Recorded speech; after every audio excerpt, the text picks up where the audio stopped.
There's some names that when spoken in the neighborhood, make people listen a little harder. Their reputation precedes them, and they make the rumors sound better than the reality. In Harlem, that name was Clarence Preacher Heatley, the Black Hand of Death. One of the most ruthless drug dealers coming out of Harlem, the preacher. A man who ran a crew that cleaned up murder scenes like a business and kept drug dealers, citizens, and even his own people terrified. But somewhere between boyhood and prison yards, the city created something it couldn't control. Clarence Heatley was born around 1953 and grew up in Harlem, New York, a neighborhood that by the 1960s and 70s could make a child grow old before he even learned how to be young.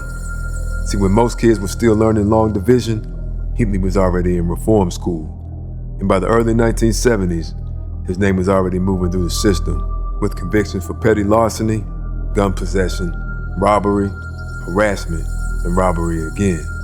In one incident on February 27, 1976, a then 23-year-old Heatley and 3 other men entered Finance Supermarket at 364 West 57th Street in Manhattan. It was a regular evening around closing time, with customers shopping and employees trying to finish their shift. 4 gunmen walked in, forcing 70 frightened customers and 10 employees to the floor, while the gunman demanded the assistant manager, Joseph Cox, empty the safe and 3 registers into a brown paper bag. Cox stuffed $906 into the bag. That's all it took to turn a supermarket robbery into a hostage scene. But what the robbers didn't know is that police had already been called. As the gunmen tried to leave, officers were waiting, arresting 2 of the gunmen. One was no other than Clarence Heatley. He was later charged with robbery, reckless endangerment, possession of a deadly weapon, and unlawful imprisonment. Back then, he wasn't the man known as the Black Hand of Death. Not yet. He was just another young robber in a city full of stick-up kids. But prison doesn't always correct a man. It just makes him better at what he already is. By 1983, authorities said Clarence Heatley founded what became known as the Preacher Crew, the name Preacher coming from his gift to gab, with one law enforcement officer saying Preacher could talk a dog off a meat wagon. The Preacher Crew operated in Harlem and the Bronx, allegedly cooking crack in the Bronx and selling it in Harlem, bringing in as much as $1 million a year. The crew was said to be involved in robberies, assaults, murders, and extortion, and that was the secret to his power. Heatley understood fear travels faster than money, with dealers paying just to be left alone. Some were so afraid they paid $10,000 to $30,000 just to keep operating without trouble. For a drug dealer, it looked like he was getting paid, so to say. He was driving a brand new full-size Mercedes-Benz, and Preacher liked that car. That was Preacher's. But extortion could only be done if there was something to back it up. That was Preacher's cleanup crew, called the Janitors. These were the men who cleaned up after the murders, removing evidence and making people vanish inside the walls of the city. Somebody disobeyed, clean it up. The dealer refused to pay, clean it up. The witness might talk, clean it up. The Janitors turned violence into routine, and that routine is what made the Preacher Crew feel like less of a game and more like a nightmare with rules. But every empire needs a shield. Preacher found his in a man named John Cuff. Cuff wasn't just another street soldier, though. He was a former New York City housing police officer who worked in the Bronx from 1982 to 1987. Cuff allegedly drove Heatley around helping collect payments.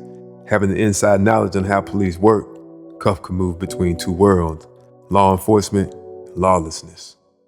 By the late 80s, the streets of Harlem and the Bronx felt like they belonged to Preacher, with even the boldest hustlers knowing Preacher didn't play by the same rules. But dealers were the only ones being shook down by Preacher. Even R&B superstar Bobby Brown found himself in the grip of the Preacher Crew. Brown, at the height of his fame, was no stranger to Harlem nightlife, but fame didn't mean protection. Allegedly, Brown owed a Jersey dealer about $25,000 for a kilo of cocaine. That dealer ran his mouth about it in a club, and Preacher saw a chance to pounce. He offered $10,000 to take over the debt, but his plan wasn't about collecting what was owed. It was about flipping a small-time beef into a 6-figure payday.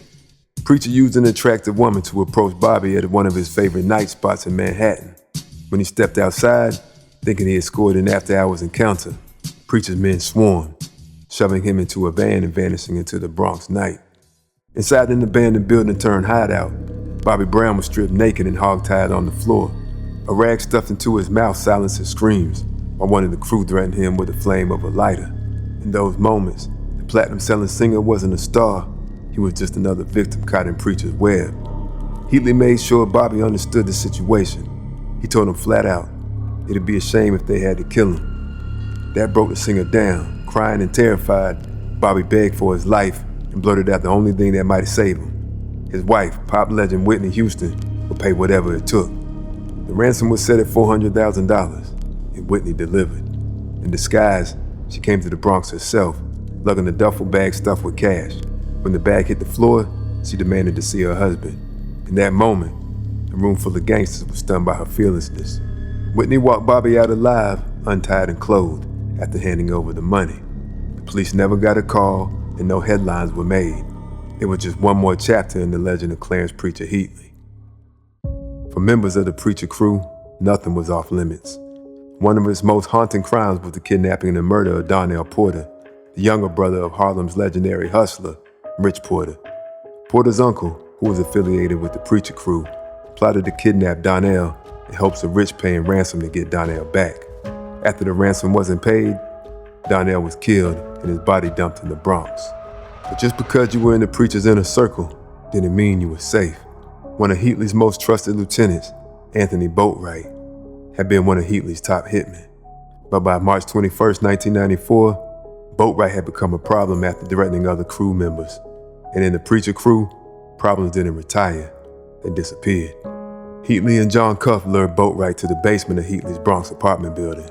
Boatwright, thinking another member was going to be disciplined, walked down into the basement. In the basement, Cuff hit Boatwright with a headshot. Then the janitor's time came. Heatley ordered crew members to dismember Boatwright with a circular saw and burn any identifying markers, including tattoos. His remains were dumped in an abandoned Manhattan building, but the work wasn't good enough for Preacher. Furious that the disposal hadn't been done completely enough, he ordered one of his men to go back and retrieve the remains and dispose of them completely. Boatwright had been one of the cleanup men, one of the janitors, and in the end, the cleanup system came for him. Years after the bodies disappeared and rumors moved through Harlem, police and federal investigators started searching abandoned tenements looking for the murdered victims of the gang. Detectives and federal agents formed a joint task force named C-11, focused on dismantling the gangs in Harlem at the time. By the mid-90s, the FBI and NYPD had enough of hearing Preacher's name. On July 15, 1996, Heatley was first indicted on 3 counts of murder and aid of racketeering. And on August 12, 1996, detectives found him near a payphone in the Bronx. After a long drawn-out trial in an attempt to cooperate for a better deal, Heatley pled guilty in 1999 to racketeering and murder conspiracy tied to 13 killings. The plea deal took execution off the table, but locked him away forever.